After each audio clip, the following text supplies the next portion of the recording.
تبارك الذي نزل الفرقان على عبده ليكون للعالمين نذيرا۔ کسی عزیز نے سوال کیا ہے کہ آج کل امت کا بہت بڑا طبقہ وہ ہے جو بجلی کی بل چوری کر رہا ہے، یعنی بجلی چوری کر رہا ہے، کیونکہ بہت سارے وہ لوگ جو مزدور ہیں جن کی تنخواہیں 7 ہیں یا 8,000 ہیں، وہ اگر ماہانہ ان کی تنخواہ بجلی میں کٹ جائے تو 3,000-4,000 روپے اسی میں لگ جائے گی۔ تو اس بارے میں آپ رہنمائی فرمائیں کہ اس طرح بجلی کی چوری کرنا صحیح ہے نہیں ہے؟ جواب دیا ان نوازش ہوگی۔ سوال کرنے والے محمد اقلم صاحب مدھیہ پردیش سے۔ دیکھیے، بجلی کا چوری کرنا یہ عمومی طور پر آج زیادہ چل رہا ہے۔ بجلی چوری کرنا اور اس کا استعمال کرنا ناجائز حرام ہے، کیونکہ اس میں سارے لوگوں کا مال جمع ہوتا ہے۔ جیسے مثال کے طور پر ایک ملک کے اندر 1 کروڑ کی آبادی ہے، اب وہ 1 کروڑ کی آبادی کا سارا حصہ اس کے رینٹ کے اندر رہتا ہے۔ اگر کسی آدمی نے اس طرح اس میں سے بجلی چوری کیا تو کتنے لوگوں کا حق مارنا ہوگا؟ اب قیامت میں اس کا کتنا حساب دے گا اسے؟ تو اس لیے اس طرح بجلی چوری کرنا ناجائز حرام ہے۔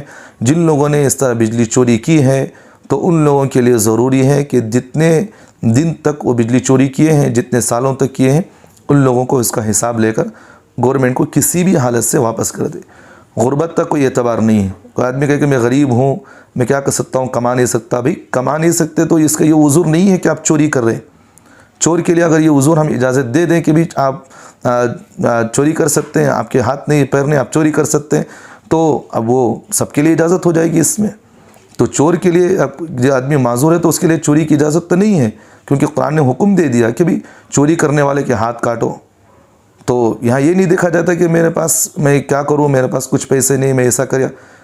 چوری کا جب حکم لگے گا السارق والسارقۃ، ہاتھ کاٹا جائے گا۔ تو اس لیے چاہے غریب ہو یا مالدار ہو، جو چوری کرے گا اس کے لیے یہی حکم ہے کہ وہ حرام ہے، اور جتنے دن تک اس نے بل چوری کیا ہے وہ سارے کے سارے پیسے حکومت کو واپس کرے۔ اور دوسری بات اس میں اہم یہ بات ہے کہ اگر اس طرح میٹر میں کہیں رد و بدل ہو گیا، آپ کے زیادہ اس طرح آ رہے ہیں، تو آپ حکومت سے اطلاع کریں کہ بھئی ہماری میٹر کے اندر اس طرح ہو رہا ہے، تو آپ کم و پیشی کیا ہے دیکھیں۔ تو وہ یہ کریں، اگر وہ آپ خود سے اس میں کم و پیشی کرنے کی بالکل اجازت نہیں ہے۔ اور دوسری بات، بعض لوگ یہ بھی سوال کرتے ہیں کہ حضرت اگر بل چوری جو کرنٹ چوری کر کے اس پانی سے وضو کیے، اب اس پانی سے ہم نے وضو کر کے نماز پڑھا تو نماز ہو جائے گا؟ نہیں ہوگا، نماز تو ہو جائے گی آپ کی، کوئی بات نہیں، نماز تو ہو جائے گی، کیونکہ عمل آپ کا چوری ہے۔ اب اس عمل سے جو آپ نے پانی حاصل کیا ہے وہ پانی تو پاک ہے، آپ اس سے وضو بھی کر سکتے ہیں، نماز بھی پڑھ سکتے ہیں، قرآن بھی پڑھ سکتے ہیں، اس میں اس سے کوئی تعلق نہیں ہے۔ لیکن بعض علماء یہ کہتے ہیں کہ چوری کی چیز پانی استعمال کر کے اگر کسی نے وضو کیا تو وضو کی جو نورانیت، جو وضو کے اندر جو خوشنمائی چیزیں تھیں وہ ختم ہو جائے گی۔ اور تیسری اہم بات یہ ہے کہ بعض لوگ یہ بھی سوال کرتے ہیں کہ اس سے چوری کی بجلی سے پکایا ہوا کھانا حلال ہے یا نہیں؟ کھانا کھا سکتے ہیں، کوئی بات نہیں، کیونکہ بجلی تو آپ نے چوری کی ہے، لیکن وہ بجلی کھانے کے اندر کہاں سے سرایت کرے گی؟ تو یہ چیز اس کے اندر سرایت نہیں کرتی، تو اس لیے چوری سے پکائے ہوئے بجلی میں کھانا اور چوری سے لیے ہوئے پانی سے وضو کر کے نماز پڑھنا دونوں جائز ہیں، نماز ہو جائے گی۔ لیکن میں اس بات کی اجازت نہیں دے رہا ہوں، میں کہہ رہا ہوں کہ نماز ہو جائے گی اس سے، اور اس سے کھانا پکا ہوا کھانا بھی حلال ہے اور ساری چیزیں حلال ہو جائیں گی۔ لیکن یہ عمل جو آپ نے کیا ہے، اللہ سے توبہ استغفار کرے، یہ جتنے پیسے آپ لیں فوراً حکومت کو واپس کرنے کی کوشش کریں۔